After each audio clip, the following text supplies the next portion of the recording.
This lady found something scary in the plug socket in her bedroom. There's usually a cover on sockets, and this one had small holes that most people don't really notice. But this time, she saw a camera inside it, and it made her cry when she realized why it was there. Woman finds camera in bedroom, bursts into tears when she figures out why. This lady named Amanda moved into a big house all by herself just a little more than a week ago. The house was too big for her alone, but she really liked it. However, she got scared sometimes, especially at night. She got bad dreams and wake up feeling scared and sweaty, and even when she was awake, she'd hear strange noises. Amanda tried to tell herself it was just the house making noises, but she was proven wrong at the end of her first week there. Something shocking was hidden in the wall of her bedroom. She noticed it when she was standing in front of her bedroom mirror. One Saturday morning, Amanda woke up early because she had nightmares again. She couldn't sleep after that. While she was doing her makeup, she noticed a red blinking light coming from the electrical socket in her bedroom wall. It was a spot she usually didn't pay attention to, but now it caught her eye. Confused, Amanda went over to the wall and squatted down next to the socket near her bed. "What's going on?" she said out loud. The red light was blinking behind the plastic cover, and Amanda was determined to figure out what it was. She took out her phone, used its flashlight to look inside the holes, and then she saw it. Amanda screamed when she realized there was a camera behind the socket. She panicked, grabbed her makeup brush, and pried off the cover. Inside was a camcorder. Amanda checked it and saw that it wasn't recording because the batteries were dead, but then she noticed a cable attached to it, leading back into the wall. Was it sending footage somewhere?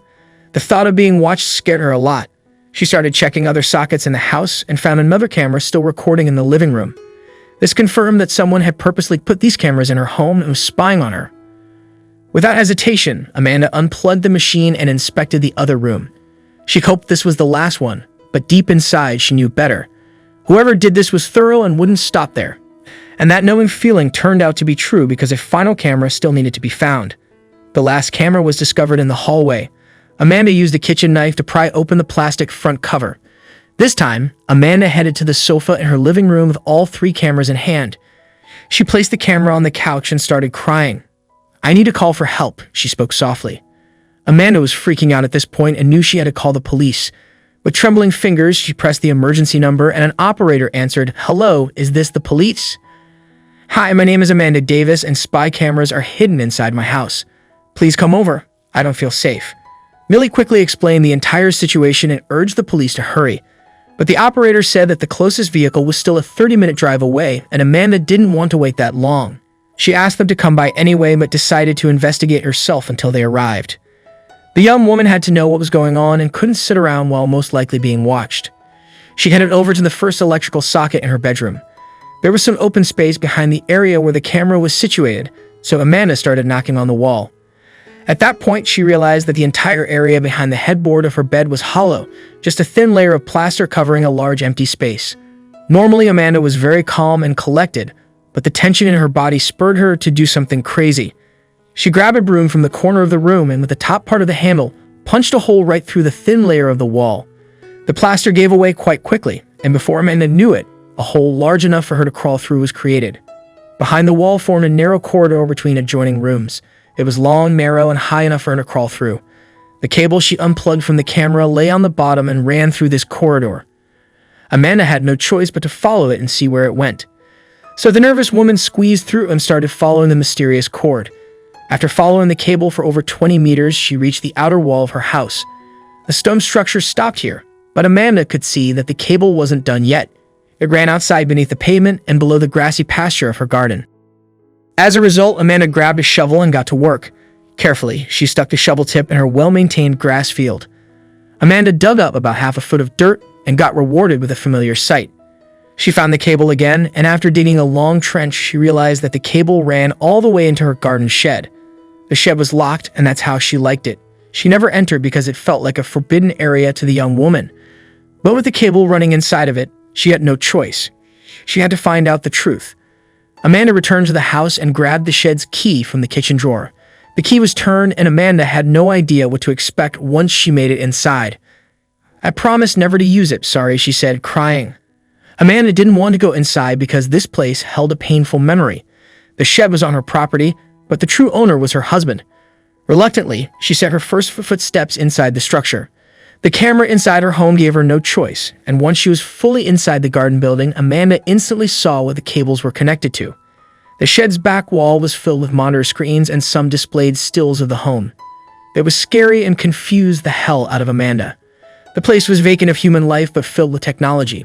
Besides the screens, the shed had multiple computers stacked on each other on a large desk with a keyboard in the enter, and on one of the buttons, it rested. Amanda started trembling, but she knew she wanted to learn more, so after a few seconds of hesitation, she pressed enter, and as a result, all the screens lit up at once. It made Amanda take a large step backward, not because of what the screens did, but because of what they displayed. Amanda immediately burst into tears because the image displayed was that of her husband. It was the man she loved with all her heart, but the man she lost to illness just a little over a week ago. The pain of his demise still weighed heavily on her, and seeing his face brought it all up again. The house felt empty without his presence, and her first week alone was truly horrible. The nightmares were bad, and the creaking made it worse, but being confronted with his face on all those screens was maybe the most heartbreaking part. What is this, honey?" she said while breaking down. Amanda didn't have long to sob, though, because shortly after she pressed the button, the face of her husband started moving. It was a pre-recorded message, and it was addressed to her. Her husband had already figured that Amanda would spot the cameras in their home and admitted that he was the one who placed them. He apologized for the scare she most likely would have gotten from discovering the cameras, but he told her he had a good reason for placing them around the house. The footage was meant to be part of this pre-recorded message and would play after her husband, Carter, finished his explanation. Carter talked about the last 6 months and how his illness got worse over time. They both knew that he did not have long for this world, and that was why he wanted to leave something behind for Amanda. He secretly placed the cameras in their home and recorded their last few months together, sort of a short documentary, if you will. Carter explained the cameras picked up on all their activity inside the house where Carter was forced to stay most of the time. It showed their lives together, the good times and the tribulations afterward. Carter edited all of the footage together. Her husband's face disappeared from the screens and the home footage reappeared, but this wasn't the live feed she saw on the cameras. This was the footage her husband had already recorded and edited. The film was emotional and heartwarming, a true legacy of their love, and Amanda started crying. The cameras in Amanda's and Carter's home were just there because he did not have time to remove them before his sad passing. At the end of the video, Carter's face popped up again, and this time he had a new message for his loving wife, but she needed to go to a specific address for it. Amanda listened carefully and wrote down the address on a piece of paper that was lying around. It wasn't a location she knew, so after the recording ended, the widow stepped out of the shed pretty confused. At that moment, the police showed up on her doorstep, a bit late with this unnecessary information. Amanda greeted them and said that their assistance was no longer needed. She wasn't in danger to prove it. She briefly explained the situation. Amanda explained her husband's bizarre gift and showed them the film's first part. The rest she kept to herself as she sent the police on their way. The house was empty again, the police were gone, and her husband's film was over. It left Amanda with mixed emotions. She was happy to see the beautiful film he made, but also sad it was over. She missed her husband and wanted to see more, but the unknown address he left her gave her hope. The note did not just give Amanda an address, she wrote down something else. During her husband's final message, he told her to drive to the location provided, and once she got there, Amanda needed to ask for someone named Benji. So the next day, she went over there and did just that. Amanda got in her car and drove over to the address provided. It was a small white house on the edge of town. She did not recognize the home when she saw it for the first time, but apparently her husband found it important. Amanda stepped out of the car and rang the doorbell twice. A woman opened the door and looked at Amanda with questioning eyes. "Hello, how may I help you?" the woman asked. Amanda said that she was told to ask for Benji. At that moment, the owner's expression changed. He smiled and spoke Amanda's name before ever hearing it from her. "What's going on?" Amanda was confused because she never met this woman before, yet somehow she knew Amanda by name. The young widow was hesitant initially, but after the woman repeatedly gestured for her to come in, Amanda decided to follow, and later she would be glad she did.